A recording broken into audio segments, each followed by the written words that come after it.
Hello, you guys. Welcome to Josie's Art School, episode number 197. So glad you're here. Today, we are going to draw a whale. Some of you might even turn it into a narwhal. If you have one of my art kits, go ahead and get it real quickly. If not, does not matter. If you have any sort of paper on hand, go and get it. Gather up any supplies you're interested in using. Markers, Sharpies, watercolor paints, colored pencils, crayons. I'm going to be using watercolor paints, oil pastels, and crayons today. Okay, so let's take a look at what we're creating today. So I'm showing you two different examples here, and these are made on 8.5 by 11 pieces of paper. In your art kit, there's an 8.5 by 10 canvas, and you can choose to use that, or you can choose to use some other paper if you'd like, because of course you can create this over and over again because you have the directions or instructions in your art kit. But of course, I love that you came so you could create with me. I'm going to be using an 11 by 14 piece of paper so that you can see it on the screen, okay? So let's look at these examples. So this particular example shows the whale going nose to the right, and it looks like it's coming up onto the beach, right? Now this one above here looks like it's playing in the water, and we have a big space up above that shows not only the sky, but that there's a bird and there's also a sailboat. How cute is that? So let me ask you, when you create, do you try to do different things than what you maybe even thought you were going to create? That's what I like to do. So for example, you, if you have the art kit, have an example that shows you this whale playing underwater. But maybe you don't want to do it that way. Maybe you want it on the beach. I want you to feel free to do that, because creativity is all about you creating what makes your heart happy. And do you know that sometimes we need a place to start, but we don't have to stay there? So what I mean is, I'm going to give you some ideas of what you can create. But if you suddenly are inspired to go in another direction and actually even add more animals or something different, maybe a different scene, maybe he's not even in the water, feel free to do that, because it is all about your time to be creative. All right? All right, so let's get started. So I am going to be using a Sharpie so that you see on the screen what it is that I'm doing. But I would encourage you to use a pencil, or if you feel really comfortable, you can use a marker or a Sharpie as well. Okay? All right, so I'm going to take my pencil first, and I'm going to put a grid on my paper. And the reason why I like to put a grid, so basically it is a dashed line going down the middle both ways. And this helps me to decide where I want to place anything on my painting. So let me give you an example. So like, for example, because this whale is going all the way down here in the quadrant, I don't necessarily want to put him up this high in my upper left-hand quadrant, because maybe I want a sailboat to go right there, right? So this helps me to decide where I want to place everything on the page. All right, so I'm going to be following the directions pretty closely to this one above here, but again, you don't have to do that if you don't want to, all right? All right, so let's go ahead and get started. So first I'm going to create something that almost looks like a bouncing line. So it's the top of the head, and then it's the space where the tail is going to come up. And here I am, I'm drawing with a pencil. You can't see what I'm drawing. All right, so here we go again. A bouncing line, almost like a wave, right? You can feel that movement with that line. So you know, this is now a line. When the two sides meet, then it becomes a shape. So right now we're just playing with a line. Now I'm going to go ahead and close this line now a little bit. And so look at this, it almost looks like a bird right now. I'm going to close the line up here, and I'm not going to be afraid, because right now when I look at this with my eye, it does not look like a whale to me yet, right? But you've got to get something on the page, right? So what I like to do, and I share this with all my students, is what you want to do. Now this is up close and personal, you see what it is that I'm drawing. I can't see what you're drawing.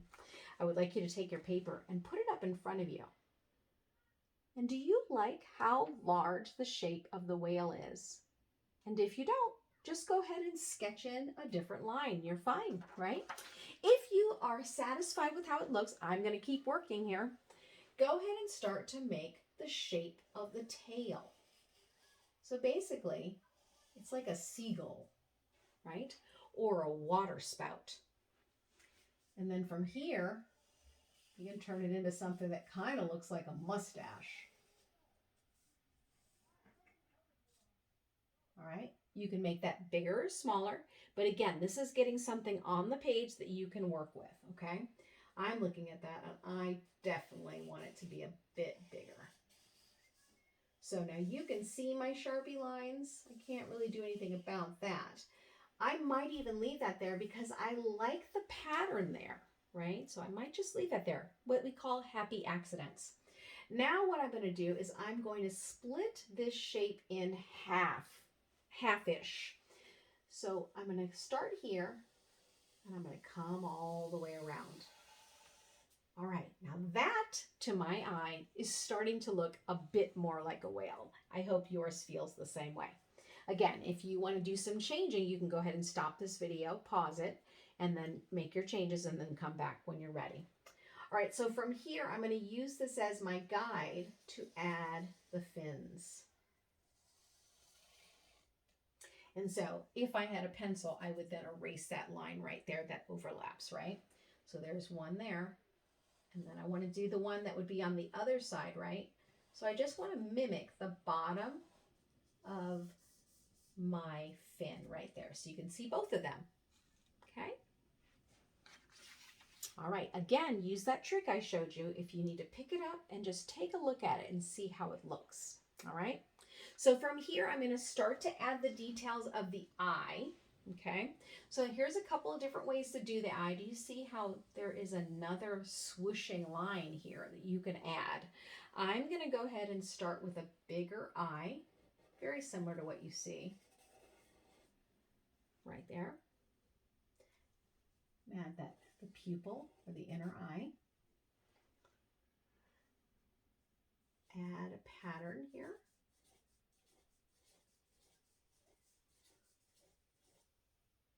Suddenly I am in love with my whale. I hope you like yours too. All right, so from here, so now basically this is our basic shape of the whale, right? So if we're going for this, we then want to start to add the waves, right? Okay, so this is just a place to start. Add a little bit at a time, not too much, right? Because you can let the color tell the story, right? When we blend. So one on the back side here. Now, if we want to add in the sailboat, you might want to add it a little smaller, again, because you want it to look like it's a little more in the distance and not just right there next to the whale. Okay. You can also decide to add, you know, he has that blowhole. He's going to have water coming out of the blowhole. Okay. If you want to add the seagull, you can put a seagull here on the fin. Listen, the trick is you can pretty much put any shape there. And then when you put the beak on it, it now becomes a bird. All right, so you can add the eye, add the legs. There you go, cute as can be. If you want to add a little bit of a sun or a sunset, put that in. And then you can add a little more pattern to the whale if you want. Now again, this is more of just a circular pattern. You could also add those lines you see right there.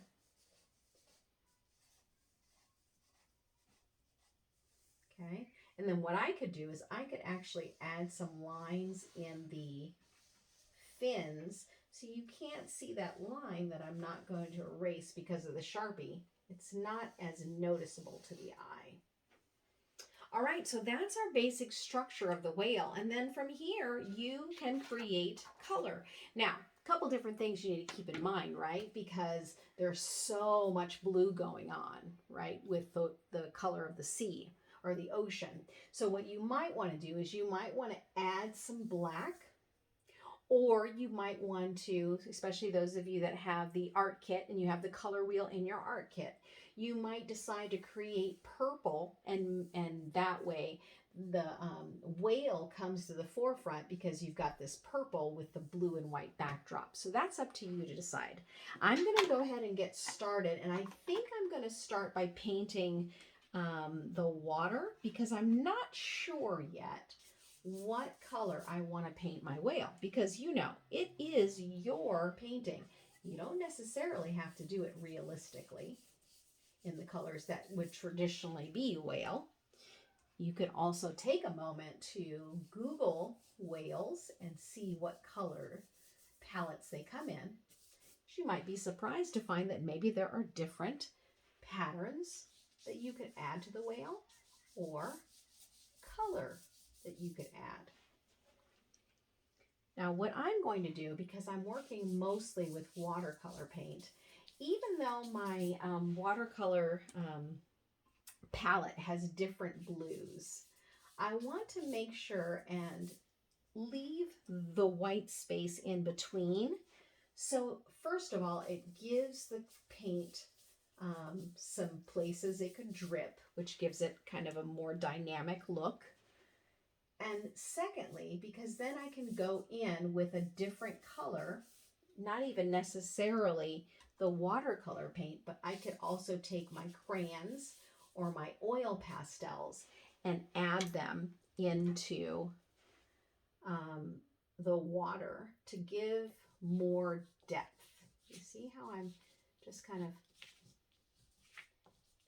randomly going around and adding the color in. So this oil pastel is called Cobalt Blue. And you might want to do this as well. Now, because I used a Sharpie, do you see how it's actually blending in with the blue and giving movement because it has that defined line there? You could also take a black Sharpie or a black crayon or even a black ink pen and add that in as well, so you can get that same kind of definition that you're seeing in my drawing. All right, so from there, there's my water. Now notice what we did up here in this example. We used whites and pinks and a little bit of orange so that we're not just all about blue, blue, blue, blue. Now I will say you can get really very creative by just using blue and really being very disciplined about where you're going to put the blues, because monochromatic is very much a thing, and it can, and when done well, it can look really beautiful. And you know, you got to practice it sometime, right? All right, so let me tell you about my watercolor paints. I need new colors.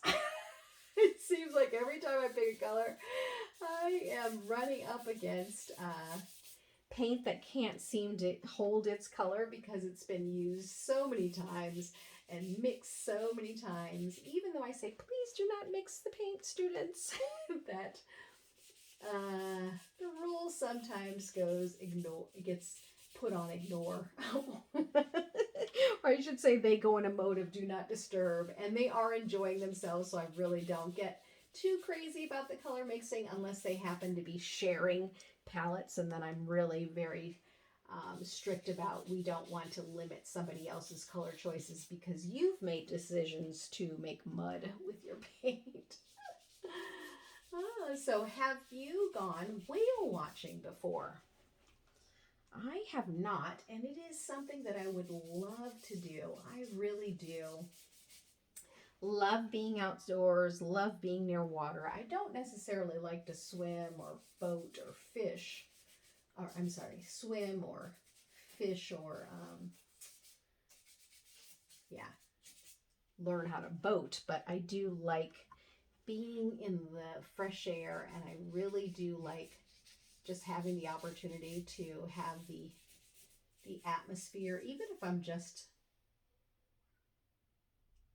reading, you know? All right, so here we are here, pretty much in that primary color realm, right, with the red and the blue. And you can see how I could really leave it like this and it would be just fine, right? But I do want to put a little something in that area of the whale. I was thinking a little bit about Shamu, right? What if I did that? And just take my black and added it in. I'm going to try that and see what I think. For me, because I love so much color, as you've seen in my other videos, sometimes I do like to challenge myself and limit my color palette and see, you know, how that inspires me. As a matter of fact, I just created some sewing kits that will be available in March, because when my sewing kits, what you get is you get the fabric along with the pattern and the instructions. And many times I get really colorful with my fabric choices that I send to you. But in this new series of sewing kits, I actually limited myself to four color choices with the fabrics. And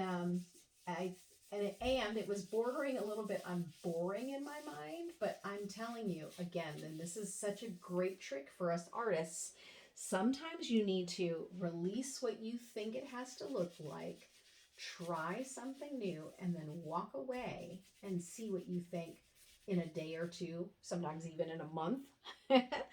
And you'll find that it's not just, it isn't, and I won't say that it isn't that it always happens, but many times what happens is we just get stuck in kind of a rut.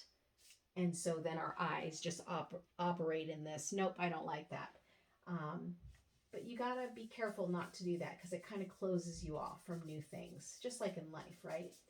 And so even if you put it away for a while and come back to it, I'm surprised how, you know, I've been doing these types of things for almost 15 years now. I remember those first paintings where I loved them because they was my first paintings, but then I despised them because, of course, I've gone on to other things. And now I kind of wish I still had those paintings, because there was such a sweetness to a lot of them. I was trying new things and I was so eager to, you know, be considered artistic, and was trying all the classes. And yeah, it would just be nice to have that record of, you know, how far I've come and how much my color palette has changed even. All right, so we'll see if I like this once I'm done. Should I give it a one blue eye or a green eye? Or should I just, I don't know, you guys. I think I'm going to do it. I'm just going to give him a black eye. And maybe come around like that. We'll see if I like that later. All right, so I'm going to leave that like that. Let me add a little color to the sun.